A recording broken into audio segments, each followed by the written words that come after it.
یہ مناسب بات نہیں، یہ جو ہے اخلاق کے بھی خلاف بات ہے، ایسا نہیں کرنا چاہیے۔ بہرحال اس سے روزہ تو نہیں ٹوٹے گا مگر ایسا کرنا ٹھیک نہیں ہے۔ کیا روزے دار روزے کی حالت میں بیوی کا بوسہ لے سکتے ہیں؟ لے سکتے ہیں، مگر ایک شرط کے ساتھ کہ انسان کو اپنے اوپر کنٹرول ہو۔ پتہ لگا کہ بیوی کا بوسہ لینے گیا اور ناپاک ہو گیا تو مسئلہ ہو جائے گا، پھر وہ ایک روزہ ہی نہیں جائے گا، اس کو 60 روزہ رکھنا پڑ جائے گا، یا 60 مسکینوں کو کھانا کھلانا پڑ جائے گا، یا لگاتار 2 مہینہ اس کو روزہ رکھنا پڑے گا، تو وہ بہت بھاری پڑ جائے گا۔ اس لیے جو انسان اپنے نفس پر کنٹرول کر سکتا ہے اس کو اس بات کی اجازت دی جا سکتی ہے، اس سے روزہ نہیں ٹوٹتا ہے، ٹھیک ہے۔ جو شخص کسی بیماری کی حالت میں روزہ نہ رکھ سکے تو اس کا کیا مسئلہ ہوگا؟ اگر بیماری ایسی ہے کہ آج بیماری ہے کل ٹھیک ہو جائے گی تو اس کو تو قضا کرنا ہے، لیکن بیماری ایسی ہے کہ اب ٹھیک نہیں ہوگی، جیسے شوگر ہو گیا، ٹی بی ہو گئی، اب یہ تو ٹھیک ہونا بہت مشکل ہے، تو ایسا انسان جس کی بیماری لا علاج ہے یا اب عمر کے ساتھ رہے گی وہ بیماری، تو ایسا انسان اگر روزہ نہیں رکھ پا رہا ہے تو ہر روزے کے بدلے 1 مسکین کو کھانا کھلائے گا، 1 مسکین کو 2 ٹائم کا کھانا اس کو کھلانا رہے گا۔ بہتر یہ کہ کھانا کھلا دے یا 2 ٹائم کے کھانے کا جو اناج ہے وہ اناج دے دے۔ اگر اناج دینے میں بھی کوئی پرابلم ہے تب بہت مجبوری کی حالت میں اس کا پیسہ دے سکتا ہے، ورنہ شریعت میں اطعام کا لفظ آیا، کھانا کھلانے کا لفظ آیا ہے تو کھانا ہی دینا چاہیے یا کھانے کی جگہ اناج دینا چاہیے۔ روزے کی حالت میں گل یا کوئی نشاور چیزوں کا استعمال کرنا کیسا؟ بالکل غلط ہے۔ روزہ جب آپ جائز چیزوں کو چھوڑ رہے ہیں تو بھائی گل کیوں نہیں چھوڑ رہے ہیں آپ؟ کوئی کہہ رہا ہے کہ صاحب ہم گل اس لیے کرتے ہیں پیٹ صاف ہوتا ہے، ارے بھائی کسی اور چیز سے صاف کر لو اپنا پیٹ، گل سے مت صاف کرو۔ اور گل ایک ایسی چیز ہوتی ہے کہ کچھ نہ کچھ اس کا اثر منہ کے اندر محسوس ہوتا ہے، تو روزے کی حالت بہت اگر آپ کی مجبوری ہے تو آپ صبح سحری کے پہلے جو ہے یعنی فجر کے پہلے آپ کر لیجئے، وہ بھی اس صورت میں جب گل کے اندر نشہ نہ ہو۔ اگر گل کے اندر کسی طریقے کا نشہ ہے تو روزے کے پہلے یا روزے کے بعد میں یا روزے کی حالت میں کسی بھی صورت میں وہ صحیح نہیں ہے۔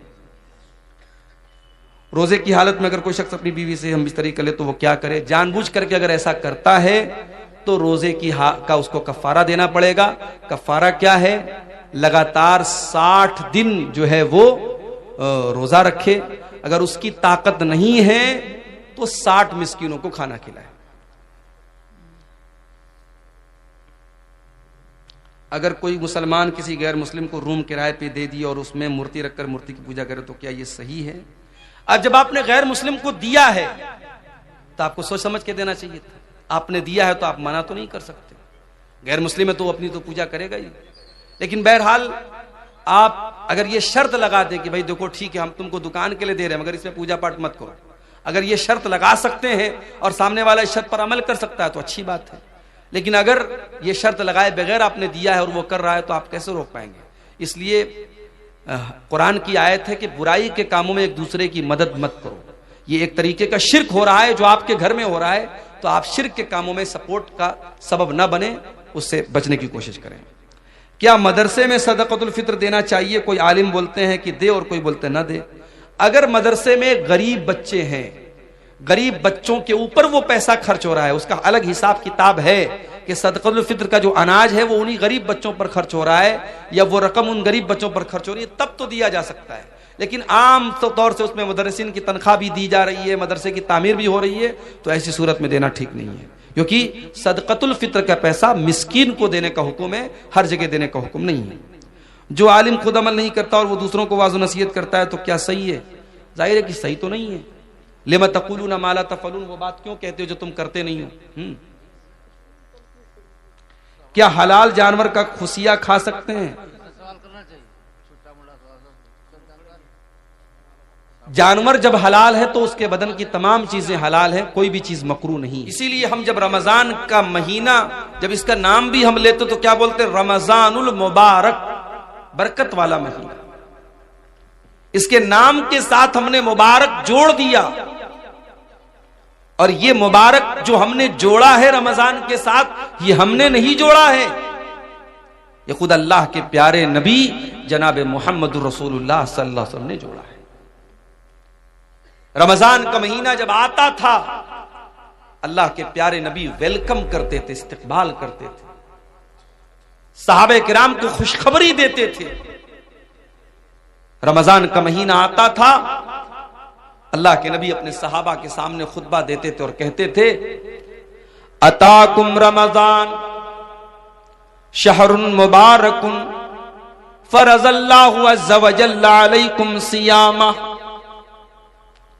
اے مسلمانوں رمضان کا مہینہ آ چکا ہے، برکت والا مہینہ، مبارک مہینہ آ چکا ہے، جس مہینے کے روزے تمہارے اوپر فرض ہے وہ مہینہ آ چکا ہے۔ تفتح فی ابواب السماء، اس مہینے میں آسمان کے دروازے کھول دیے جاتے ہیں، وتغلق فیہ ابواب الجحیم، اور جہنم کے دروازے بند کر دیے جاتے ہیں، وتغل فیہ مردۃ الشیاطین، اور شیطانوں کو اس مہینے کے اندر قید کر دیا جاتا ہے، زنجیروں میں جکڑ دیا جاتا ہے۔ للہ فیہ لیلۃ ہی خیر من الف شہر، اللہ کی قسم اس مہینے میں ایک رات ایسی ہے جو 1000 مہینے سے افضل ہے۔ 1000 مہینہ 84 سال سے بھی زیادہ، ایک رات، اس مہینے میں ایک رات، اور رات کس کو بولتے ہیں؟ مغرب بعد سے لے کر کے فجر تک کا ٹائم، یعنی میکسیمم 12 گھنٹہ، 12-13 گھنٹہ، یہ مغرب بعد سے لے کر کے فجر تک کا ٹائم، یہ ایک رات، اللہ کے نبی کہہ رہے ہیں کہ اس مہینے میں ایک رات ایسی ہے جو بہتر ہے 1000 مہینے سے، 84 سال سے بہتر ہے۔ من حرم خیرہا فقد حرم، جو اس مہینے اس رات کی بھلائی سے محروم ہو گیا، جس کو شب قدر میں نیکی کرنے کا موقع نہیں ملا، شب قدر میں تلاوت کرنے کا موقع نہیں ملا، جو شب قدر میں رات میں تہجد نہیں پڑھ سکا، اس سے بڑا محروم، اس سے بڑا بدنصیب کوئی نہیں۔ وہ مہینہ بالکل دستک دے رہا ہے، 2 دن کے بعد میرے پیارے ساتھیوں وہ مہینہ شروع۔ میرے پیارے ساتھیوں، رمضان کا مہینہ بھی تو ایک مہمان بن کے آ رہا ہے، ایسا مہمان بن کے آ رہا ہے جو اللہ کی رحمتیں لے کر کے آ رہا ہے۔ یہ مہینہ ہمارے اور آپ کے گناہوں کی بخشش کا ذریعہ بن کر کے آ رہا ہے۔ ہم اگر چاہیں تو اس مہینے میں اپنے گناہوں کو بخشوا سکتے ہیں، اس مہینے میں تراویح کی نماز پڑھ کر کے ہم اللہ تعالیٰ کے مقرب بن سکتے ہیں، اس مہینے کا روزہ رکھ کر کے اللہ سے اپنے گناہوں کو معاف کروا سکتے ہیں، اس مہینے میں قرآن کی تلاوت کر کے اپنے گناہوں کے بادلوں کو ہم چھانٹ سکتے ہیں، صاف کر سکتے ہیں۔ ہونا تو یہ چاہیے تھا، اس مہینے کے لیے ہمارے دلوں میں ایک ایکسائٹمنٹ پیدا ہوتی، ایک اتسکتا ہوتی، اور ہم ذہنی طور پر اس مہینے کے استقبال کے لیے تیار ہوتے۔ مگر کیا بات ہے، لوگوں کو فکر ہو رہی ہے کہ صاحب رمضان آئے گا، کیا ہوگا، دوپہر کا کھانا کیسے کھائیں گے ہم۔ بعض لوگ جب رمضان کا ذکر آتا ہے نا تو کیا بولتے ہیں، کھا لو کھا لو، 2 دن کے بعد دوپہر کا کھانا نصیب نہیں ہوگا۔ یعنی رمضان کا نام سنتے ہی ایک کچھ لوگوں کے دل اور دماغ میں ایک مصیبت آ جاتی ہے کہ یار بڑی مشکل والا مہینہ آ گیا، 13 گھنٹے 14 گھنٹے بھوکے رہنا پڑے گا، 1 گھنٹہ 1.5 گھنٹہ کھڑے ہو کے تراویح کی نماز پڑھنی پڑے گی، صبح 4 بجے اٹھ کر کے سحری کھانا پڑے گا، عورتوں کو الگ فکر رہتی ہے، ہم کو یہ بنانا پڑے گا وہ بنانا پڑے گا۔ اگر رمضان کے تعلق سے یہ نیگیٹو سوچ، یہ منفی سوچ، یہ نکاراتمک سوچ آپ کے ذہن میں ہے تو میرے پیارے ساتھیوں یہ بہت افسوس کی بات ہے۔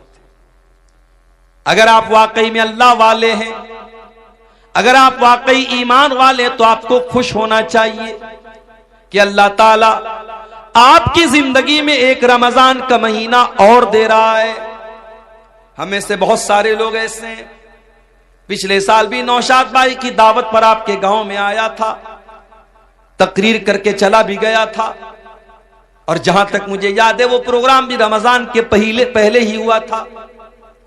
پچھلے سال رمضان کا مہینہ گزرا تھا اور آپ کے گاؤں کے بہت سارے لوگ اس وقت زندہ تھے جو آج زندہ نہیں ہیں، اللہ کو پیارے ہو چکے ہیں۔ ان میں بوڑھے بھی ہوں گے، ان میں جوان بھی ہوں گے، ان میں مرد بھی ہوں گے، ان میں عورتیں بھی ہوں گی۔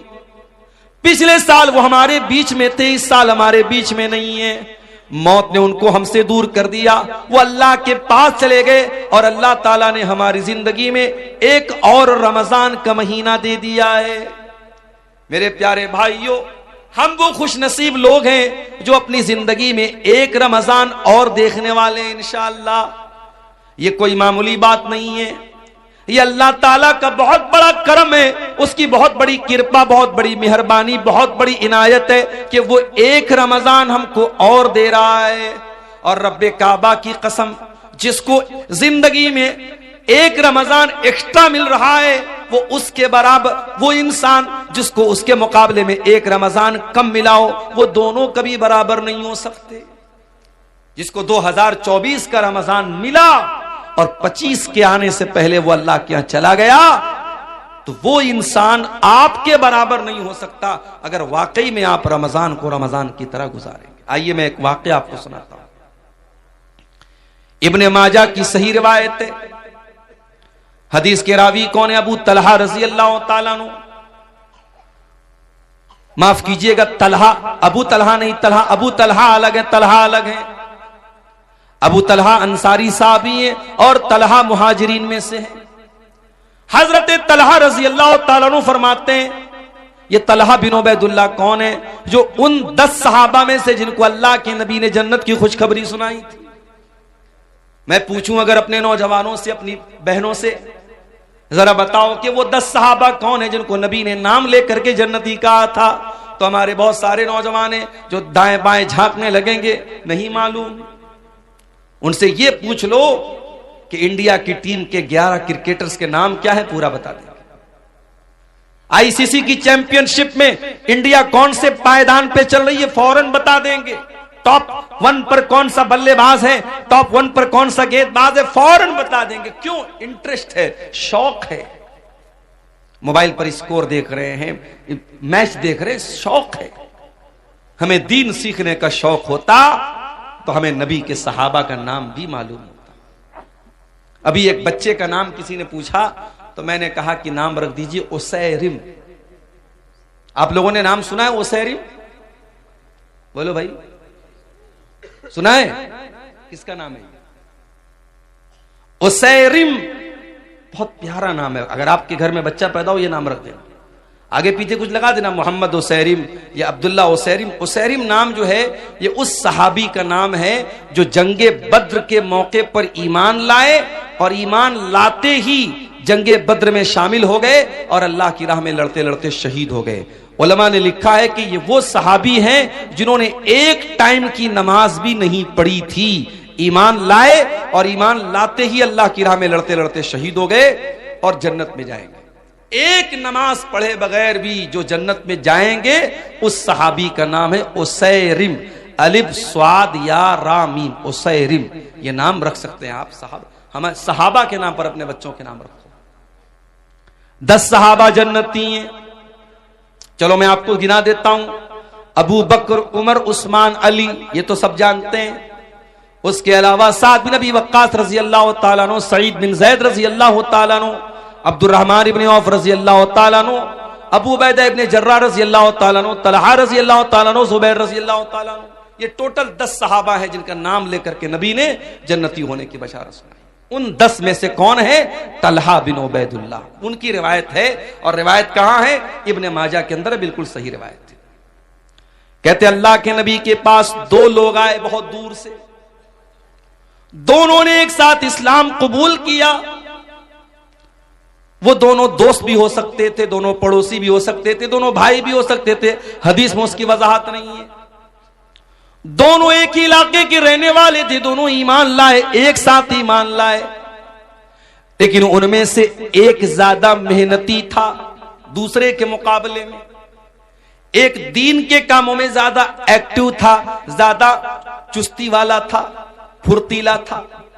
ایک تھوڑا اس سے کم محنت کرتا تھا، ایک زیادہ محنت کرتا تھا. ہوتا ہے اپنے گھر میں، ہم دیکھتے ہیں ایک آدمی زیادہ محنتی ہوتا ہے، دوسرا کم ہوتا ہے.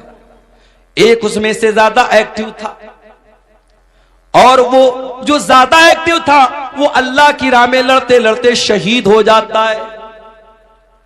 اس کا جو دوست ہوتا ہے اس کے 1 سال کے بعد اس کا انتقال ہوتا ہے.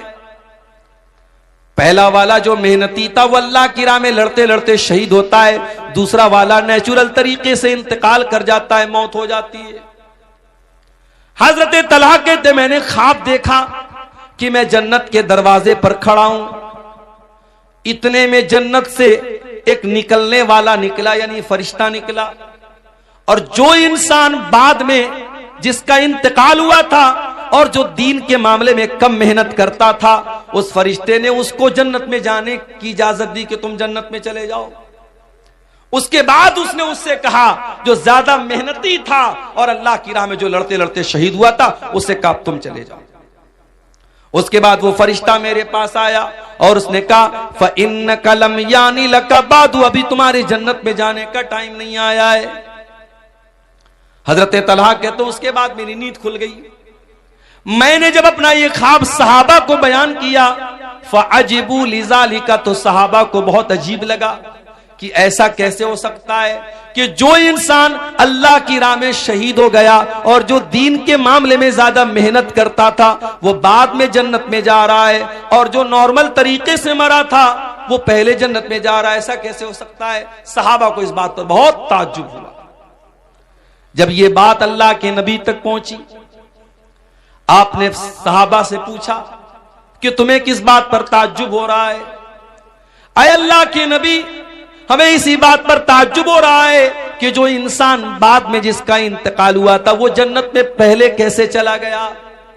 آپ نے فرمایا الیس قد مکث بعدہ سنتن، جس کا انتقال 1 سال بعد ہوا تھا، کیا اپنے بھائی کے مرنے کے بعد 1 سال تک اس کی زندگی میں 1 سال ایکسٹرا اس کو ملا کہ نہیں ملا؟ 1 سال زیادہ ملا کہ نہیں ملا؟ ہاں اللہ کے نبی زیادہ ملا۔ الیس قد ادرک رمضان وصام، کیا اس کی زندگی میں 1 رمضان اور زیادہ ملا کہ نہیں ملا؟ ہاں اللہ کے نبی 1 رمضان اور زیادہ ملا۔ کیا اس نے زندگی میں 1 رمضان کا روزہ زیادہ رکھا کہ نہیں رکھا؟ ہاں اللہ کے نبی اس نے 1 رمضان کا مہینہ روزہ زیادہ رکھا۔ کیا اس نے 1 سال کے اندر اپنے بھائی کے مقابلے میں 1 سال زیادہ نماز پڑھی کہ نہیں پڑھی؟ ہاں اللہ کے نبی اس نے 1 سال زیادہ نماز پڑھی۔ آپ نے فرمایا فما بینہما ابعد مما بین الارض والسماء، ان دونوں کے مقام و مرتبے کے بیچ میں وہی دوری ہے جو آسمان اور زمین کے بیچ کی دوری ہے۔ اے میرے صحابہ، جس کی زندگی میں 1 رمضان اور مل گیا اس کی برابری کوئی کر ہی نہیں سکتا۔ اس کیا ان دونوں کے مرتبے کے بیچ میں اتنا ہی فاصلہ ہے جتنا آسمان اور زمین کے بیچ میں ہے۔ یہ ہماری خوش نصیبی ہے۔ اللہ ہمیں 1 رمضان اور دے رہا ہے میرے ساتھی۔ اللہ چاہتا، اور ابھی بھی اگر اللہ چاہے، رمضان کا چاند نکلنے سے پہلے ہماری جان جا سکتی ہے، کوئی حادثہ ہو سکتا ہے، کوئی مصیبت آ سکتی ہے، کوئی بیماری آ سکتی ہے۔ اللہ تعالی ہمیں توفیق دے رہا ہے کہ ہمیں 1 رمضان اور ملتا ہے۔ اچاٹپ نہ جی اس جہاں سے ہوا ہے، نبی کے صحابہ کے رستے پہ چل کے دلوں کا سکون ہم نے حاصل کیا ہے۔ وہ طائف کی وادی میں کھا کھا کے پتھر ہمارے لیے جو تڑپتا رہا تھا، وہ طائف کی وادی میں کھا کھا کے پتھر ہمارے لیے جو تڑپتا رہا تھا، اسی کے طریقے کو پیروں سے روندا، بلا خود بتاؤ یہ کیسی وفا ہے۔ اسی کے طریقے کو پیروں سے روندا، بھلا خود بتاؤ یہ کیسی وفا ہے۔ یہ وہ موت ہے دوستوں جس کی خاطر نبی نے بھی مانگی تھی رب سے دعائیں۔ یہ وہ موت ہے دوستوں جس کی خاطر نبی نے بھی مانگی تھی رب سے دعائیں۔ کٹایا ہے اس راہ ہمیں جس نے سر کو، خدا کی قسم وہ امر ہو گیا ہے، خدا کی قسم وہ امر ہو گیا ہے۔ سنو احد کے پار سے یہ صدائیں، انس بن نضر کی تمہیں کہہ رہی ہیں۔ سنو احد کے پار سے یہ صدائیں، انس بن نضر کی تمہیں کہہ رہی ہیں۔ جو اللہ کی راہ میں جان لٹا دے، وہی اصل میں عاشق مصطفیٰ ہے۔ جو اللہ کی راہ میں سر کٹا دے، وہی اصل میں عاشق مصطفیٰ ہے۔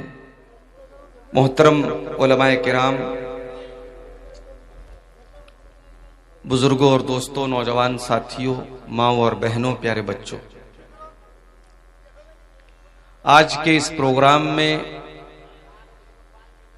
جو اس کے کنوینر ہیں، اس کے روح رواں ہیں جناب نوشاد عالم صاحب، انہوں نے جب اس پروگرام کا وقت مجھ سے لیا تو انہوں نے یہ کہا کہ شیخ ہمارے یہاں پروگرام جلدی ختم ہو جائے گا اور آپ کو 10:30 بجے تک ہم لوگ اسٹیج پر بٹھا دیں گے، لیکن 12 بجے میں مائک پر بیٹھا ہوں۔ بہت دیر سے آپ حضرات علماء کے بیانات سماعت کر رہے تھے۔ مجھ سے پہلے شیخ عزیز الرحمن بخاری حفظہ اللہ تقریر کے ساتھ ساتھ اس ادارے کے لیے چندہ بھی کر رہے تھے۔ آپ حضرات نے الحمدللہ دل کھول کر ان کے ہاتھوں پر چندہ دیا بھی ہے۔ اللہ آپ کے ان صدقات کو، ان چندوں کو، ان عطیات کو اللہ قبول فرمائے، اور مزید ہمارے جو بھائی اور بہن، ہماری مائیں بہنیں جو ابھی تک اس نیکی کے کام سے پیچھے رہ گئی ہیں اور جنہوں نے ابھی تک اس مدرسے میں تعاون نہیں کیا ہے، ان سے اپیل بھی کرتا ہوں۔ چندہ کرنے والا مولوی میں نہیں ہوں، یہ بھی ایک ہنر ہے، ایک فن ہے۔ ہمارے شیخ عزیز الرحمن صاحب بڑے ماہر ہیں اس فن کے، میں تو اس فن سے بہت ناواقف ہوں، پھر بھی اپنی ٹوٹی پھوٹی زبان میں آپ سب سے اپیل کرتا ہوں۔ ہم جانتے ہیں یہ دونوں بھائی نوشاد عالم اور شہنواز عالم، ان دونوں بھائیوں کی سرپرستی میں یہ ادارہ چل رہا ہے، اور بڑی پریشانیوں سے آج کے دور میں ادارہ چلانا آسان کام نہیں ہے۔ اس ایسے علاقے میں جہاں میں پچھلے سال بھی آیا تھا تو بڑی مشکل سے جو ہے ندی تھی اور اس کے اوپر پتلا سا پل بنا ہوا تھا، کیسے کیسے آیا تھا۔ اس بار جو ہے آیا تو پتہ لگا ندی کا پانی سوکھ گیا ہے، مگر ابھی بھی کوئی پل وغیرہ نہیں بنا ہے۔ بہت ہی پچھڑا علاقہ اور بہت ہی سہولتوں سے محروم علاقہ ہے یہ۔ ایسے علاقے میں یہ مدرسہ چلانا یہ آسان کام نہیں ہے۔ آپ سب سے گزارش ہے جو اس گاؤں کے بھی ہیں اور جو آس پاس سے آئے ہیں اور جو ہماری مائیں بہنیں آئی ہیں، سب سے اپیل کرتا ہوں کہ آپ اس جلسے آج شعبان کی آخری تاریخیں چل رہی ہیں اور غالباً پوری امید ہے کہ جمعہ کو رمضان کا چاند نظر آ جائے گا، اور پہلا روزہ انشاءاللہ ہم لوگ سنیچر کو، ہفتے کے دن سنیچر کے دن ہم رکھیں گے۔ اگر شعبان کا یہ مہینہ 29 پر ختم ہوا اور چاند نظر آ گیا تو پہلا روزہ سنیچر کو۔ میرے بھائیو، آج شعبان کی آخری تاریخیں چل رہی ہیں اور غالباً پوری امید ہے کہ جمعہ کو رمضان کا چاند نظر آ جائے گا، اور پہلا روزہ انشاءاللہ ہم لوگ سنیچر کو، ہفتے کے دن سنیچر کے دن ہم رکھیں گے۔ اگر شعبان کا یہ مہینہ 29 پر ختم ہوا اور چاند نظر آ گیا تو پہلا روزہ سنیچر کو پڑے گا۔